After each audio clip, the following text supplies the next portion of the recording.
नमस्कार, तुम्हा सर्वांचे स्वागत आहे धनश्री हो माझ्या ब्लॉग चॅनलमध्ये। तर आज मी तुम्हाला माझे देवघर मी कशा प्रकारे क्लीन करते व मी कशी ऑर्गनाईज करते ते तुमच्याबरोबर शेअर करणार आहे। तर चला तर मग व्हिडिओला सुरुवात करूया।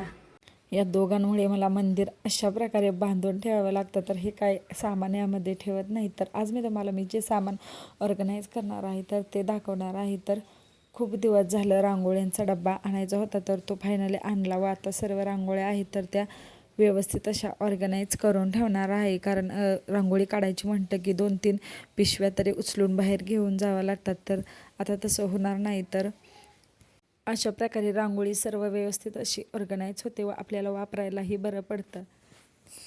व शिल्लक राहिलेली जी रांगोळी आहे तर ते अशा एक पिशवीमध्ये ठेवलेली आहे भरून व त्यावरती लेबल करून ठेवते। तर आता सर्व सामान आहे तर ते काढून व्यवस्थित असं ऑर्गनाईज करून ठेवते। जर वस्तू ऑर्गनाईज असतील तर पटपट अशा सापडल्या जातात व खूप गोंधळ होत नाही। व या दोघांमुळे माझ्या मुलांमुळे मला सर्व आहे आतमध्येच ठेवावं लागतं, काही कप्प्यांमध्ये ठेवता येत नाही। कारण त्यांना ड्रॉवर्स दिलेले आहेत तरी त्यामध्ये मला काहीच ठेवता येत नाही, कारण हे दोघे सर्व वस्तू आहेत तर त्या खेळायला घेतात। तर पाहू शकता आता मी सर्व सामान आहे तर व्यवस्थित असं काढून घेतलं व थोडासा ओलसर कपडा करून घेतलेला आहे व त्याने पुसून घेते। कारण हे सागवानी लाकूड असल्यामुळे याला जास्त पाणी लावायची काही आवश्यकता नाही, तर अगदी हलक्या हाताने ओलसर कपड्याने मी पुसून घेतलेला आहे। व इथे मिठाईचा एक मोकळा डब्बा आहे रिकामा, तर त्यामध्ये सर्व रांगोळीचे जे साचे आहेत तर ते मी भरून ठेवते। म्हणजे आपल्याला जर साच्याने रांगोळी काढायची म्हटले तर हा एक बॉक्स नेला म्हणजे व्यवस्थित असं होतं। व हे मी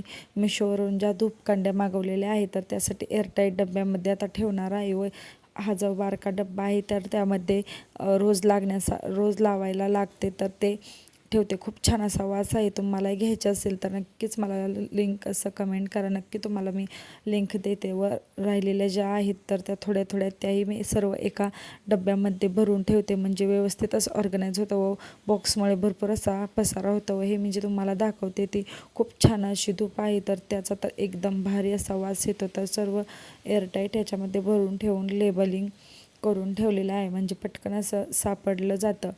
त्यानंतर इथे कुंकुमार्चन करून जे कुंकू शिल्लक राहिलेलं होतं तर मी असंच वाटीमध्ये ठेवलेलं होतं, तर तेच आता मी सर्व एकत्र करते। व एक्स्ट्राचं जे काही कुंकू अशा प्रकारच्या पुड्या असतात तर त्याही मी सर्व एकत्र करते, म्हणजे आपल्याला वापरताना बरं पडेल। सर्व व्यवस्थित असं एकदम सापडलं जाईल, वेगवेगळ्या पुड्यांचा पसारा होणार नाही। तर सर्व भरून ठेवून लेबलिंग करून ठेवलेले आहे। तर चला तर मग आता हे जे काही आपल्या सुपाऱ्या वटीचं सामान असतं तर त्यासाठी मी हा एक तेलाचा कावळा आहे तर तो थोडासा लीक होतोय तर त्याचाच मी वापर करणार आहे। तर त्यामध्ये सर्व ज्या ओटी भरण्याचं सामान असतं तर ते ठेवणार आहे। व हे जे काही एक्स्ट्राचे पुढे आहे तर त्या मी वेगळ्या ठेवणार आहे। व हे जे खूप हौसेने मी उतरंड आणलेल्या होत्या मंदिरामध्ये मांडण्यासाठी, पण हे दोघे देवच ठेवत नाहीत तर उतरंड काय ठेवणार आहे। तर झालं आता 2 वर्षामध्ये किंवा 1 वर्षामध्ये त्यांना थोडंफार समजायला लागेल, तेव्हा मग मी नक्कीच आवर्जून हे भरणार आहे। तर किंवा मग यापुढे एकदा भरून पाहणार आहे कशा प्रकारे ते ठेवलं तर मी कंटिन्यू करणार आहे, नाहीतर मग काढून ठेवून नंतरनेच मी भरणार आहे। तर आता जे काही बारीक सारीक होतं ते सर्व एकत्र भरून ठेवलं व हे जे उंबरठा पूजनासाठी लागणारं साहित्य होतं तर ते एका ह्याच्यामध्ये ठेवलं व हे काय ज्ञानेश्वरी आणि स्वामी समर्थांचं पुस्तक आहे तर ते व्यवस्थित असं ठेवलं।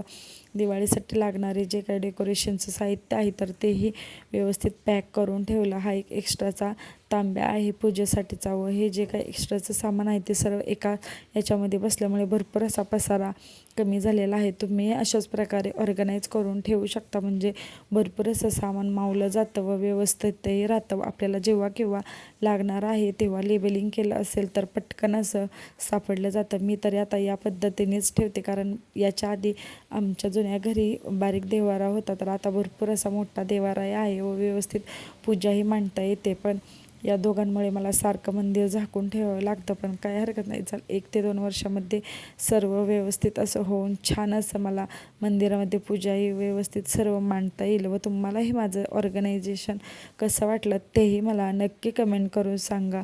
तुम्ही अशाच प्रकारे ऑर्गनाईज करता की नाही तेही नक्की सांगावं। यामध्ये मला अजून काही ऑर्गनाईज करता येईल की नाही तेही नक्की मला कमेंट करून सांगावं। असेच माझे नवनवीन व्हिडिओ आपल्या चॅनेलवरती येत राहतात। जर तुम्हाला पाहायचे असतील तर नक्कीच चॅनेलला माझ्या सबस्क्राईब करून ठेवा। तर मग पाहू शकता मी कशा प्रकारे व्यवस्थित असं मांडून ठेवलेलं आहे. तर ते मी तुम्हाला पुढे बॅक कॅमेऱ्याने दाखवते.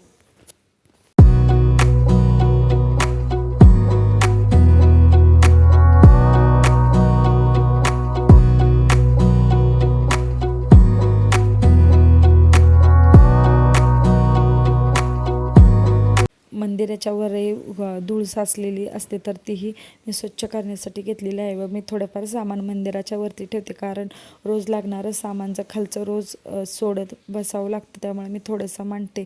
तर मला काही पर्यायच नाही, तर थोडंसं हलक्या हाताने मी ते सर्व आहे धूळ ती पुसून घेते. शक्यतो मी जास्त धूळ होऊन देत नाही, पण झालीच तर अशा प्रकारे नक्की मी पुसून घेते. खूप छान असं होतं. ड्रॉवर्समध्ये फक्त इथे देवाचे वस्त्र आहे, तर देवपूजा झाल्यानंतर लागणारा रुमाल आहे, तर तेवढंच आहे, बाकी काही ठेवता येत नाही. माझा देवघर क्लिनिंगचा व्हिडिओ तुम्हाला कसा वाटला तो मला नक्की कमेंट करून सांगा व यापुढे तुम्हाला कोणता व्हिडिओ पाहायला आवडेल तेही नक्की कमेंट करून सांगा. चला तर मग भेटूया छान असे एक आपल्या नवीन व्हिडिओ बरोबर. तोपर्यंत धन्यवाद.